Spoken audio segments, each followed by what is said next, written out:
नमस्कार, मैं हूं आपके साथ कांची बंसल और आप देख रहे हैं कैपिटल टीवी। पश्चिम बंगाल में 3 विधानसभा सीटों भवानीपुर, शमशेरगंज और जंगीपुर में उपचुनाव हो रहे हैं। सबसे ज्यादा चर्चा में भवानीपुर सीट है क्योंकि यहां से खुद सीएम ममता बनर्जी चुनाव लड़ रही हैं। इस खास रिपोर्ट में आपको 3 पॉइंट्स में समझाएंगे कि भवानीपुर उपचुनाव की कहानी क्या है। ये रिपोर्ट देखिए।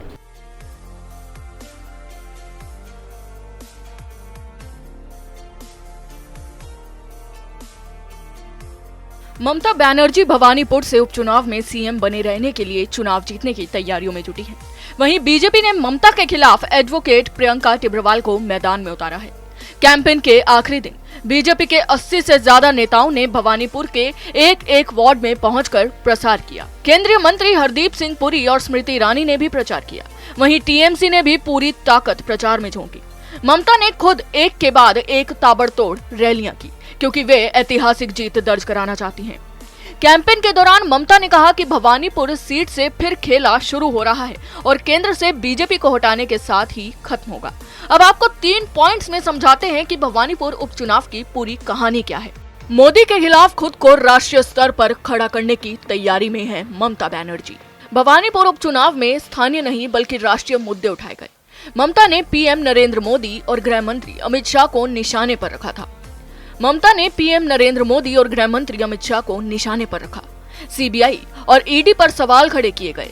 वहीं बीजेपी ने विधानसभा चुनाव के बाद हुई हिंसा को ही सबसे बड़ा मुद्दा बनाया।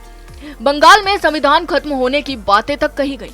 इसके बाद सवाल ये है कि ऐसा हुआ क्यों? एक्सपर्ट्स के मुताबिक इस चुनाव के बहाने ममता ने खुद को मोदी के खिलाफ एक तरह से खड़ा करने की कोशिश की है। उन्होंने कांग्रेस की भी आलोचना की। उपचुनाव के बहाने वे लोकसभा के लिए जमीन तैयार कर रही हैं। इसलिए बार बार ये कहती नजर आई कि भवानीपुर से फिर खेला शुरू हो रहा है जो दिल्ली जीतकर खत्म होगा। यानी उपचुनाव के बहाने उन्होंने खुद को विपक्ष का सबसे बड़ा चेहरा बनाने की कोशिश की है।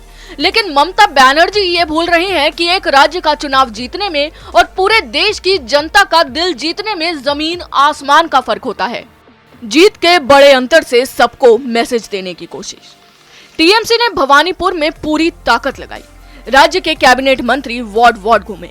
ममता ने खुद ताबड़तोड़ सभाएं की। ऐसा इसलिए नहीं किया गया कि टीएमसी को अपनी जीत पर संशय है, बल्कि पार्टी यहां से ऐतिहासिक अंतर से जीतना चाहती है। ऐसा क्यों हुआ? दरअसल एक्सपर्ट्स कहते हैं कि जीत के इस अंतर के जरिए ममता देश को ये संदेश देना चाहती हैं कि नंदीग्राम में उनकी हार एक साजिश थी और वे बंगाल की सबसे लोकप्रिय नेता हैं। लोकप्रियता की मिसाल ममता बनर्जी की गुंडागर्दी से हमेशा देखने को मिलती रहती है। बीजेपी ने ताकत तो लगाई लेकिन मोदी शाह दूर रहे।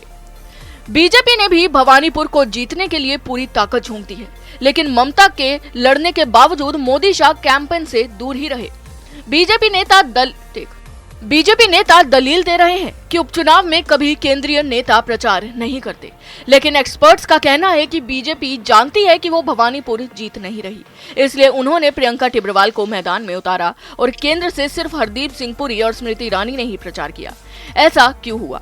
दरअसल बीजेपी की कोशिश यही है कि जो 35% वोट विधानसभा चुनाव में मिले हैं, कम से कम वो बरकरार रहें। लेकिन एक्सपर्ट्स इस आंकड़े को भी कम होता देख रहे हैं। उनका मानना है कि बीजेपी का वोट शेयर 20 से 22% पर आ सकता है, क्योंकि विधानसभा चुनाव के समय सिनेरियो अलग था और अभी अलग है।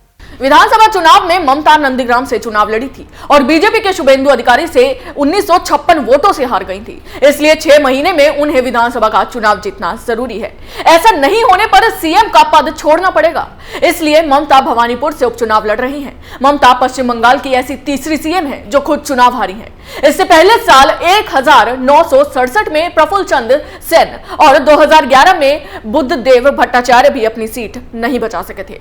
अभी के लिए बस इतना ही। आप देखते रहिए कैपिटल टीवी। जय हिंद।